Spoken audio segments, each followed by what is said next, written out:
Cue the Silence of the Lambs soundtrack.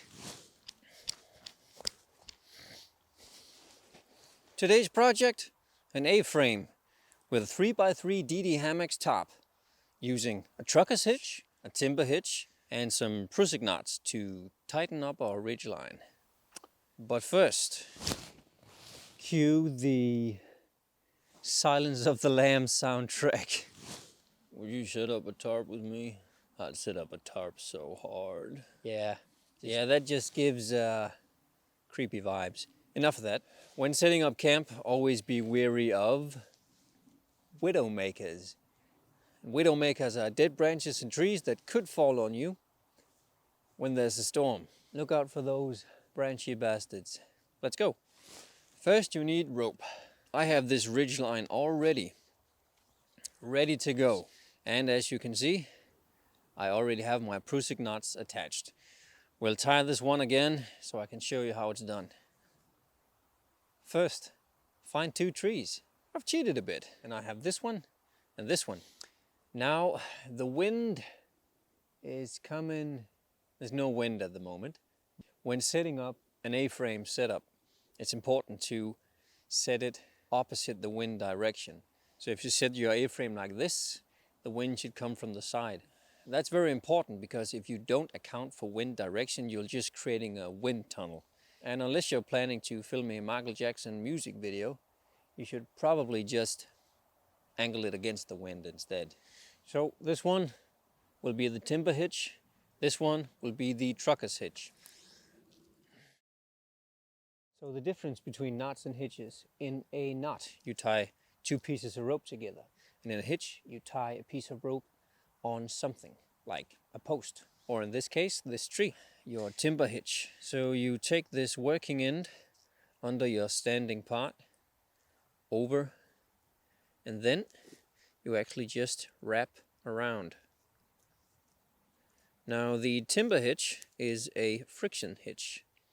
So that means the more you wrap around, the more friction in the hitch, and the less likely it is to come loose.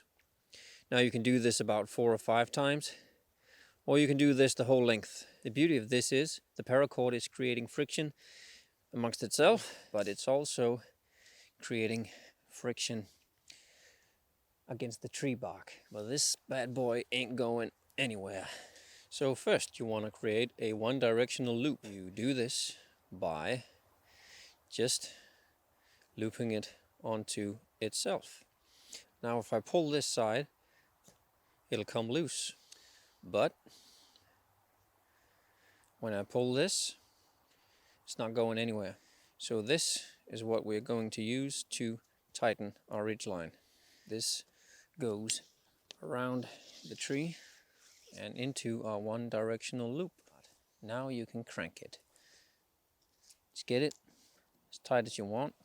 Now how you fasten it here doesn't really matter to me. I usually just use some kind of quick release loop, like the loop I made in the first place. So when I pull this, it'll just come off and you have a nice tight ridgeline.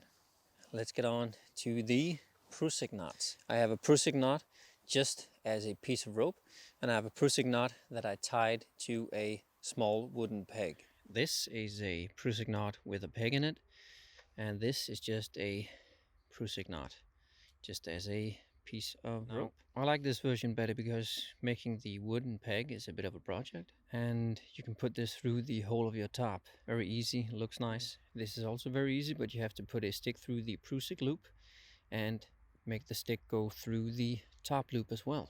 I like this method better because it looks nice and it's a fun project. Get a length of rope. You usually need more than you think, and I just tied it together with a sheet bend.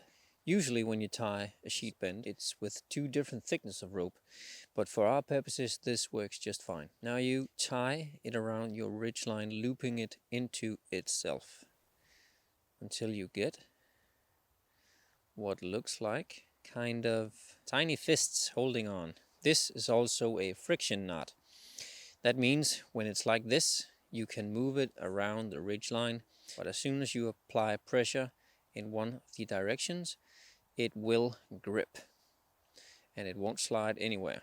Now this peg works the same way, but instead of just looping the rope into each other, you loop the peg into this hole. And you tighten it up the same way till you get this. As smoothly as you can, lay your tarp on top of the ridgeline. Of course, depending on what size of tarp you have, you can of course raise the ridgeline or lower the ridgeline. Very smooth. I am so elegant. I can't find the... Okay, here we go. Now, of course, you want to put it in the middle of the tarp. Now, I'm not your mama. You can do whatever you want. But today is the A-frame. Center of your tarp over your ridgeline. I like having the ridgeline under the tarp. You can absolutely use the tarp loops, but there's a lot of space if you hang carabiners on the ridgeline inside your tent. You can hang your socks, your lamp, your power banks, whatever, and it's a little outdoor camping hack I really enjoy. Let's get the non-peggy Prusik knots onto the top loop. You just have to put your Prusik loop inside your top loop. Take your stick, preferably not a rotten one, and put it through your Prusik loop. And then just tighten a bit so the whole thing holds together. Give it a tug so it's tight until you tighten the other end. Yoink! It's very easy and very nice. Just put your peg through the top loop with a bit of fidgeting, like so. Just tighten it like the other end. Let's try. And there we go. Very nice. Let's find 4 sticks to just complete the top setup.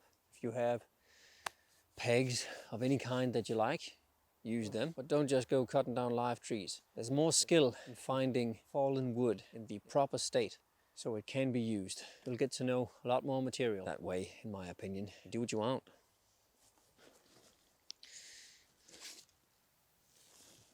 And welcome to your beautiful A-frame home. So as you can see, we have 2 big old European spruce trees. That will block some of the wind, but I would recommend that you just place it away from the wind. Now how about a tour? Let me show you the wine cellar. Now a lot of these top setups looks deceivingly small from the outside. On the inside, there's enough room for you, your gear, and that huge hangover you're gonna get when you wake up in the morning. Or maybe that's just the way I camp, I don't know. But as usual with top setups, it's a lot of tightening to do. This is a very enjoyable process. And remember, if all else fails, take off your clothes, run directly into the storm and yell, Bushcraft! See ya.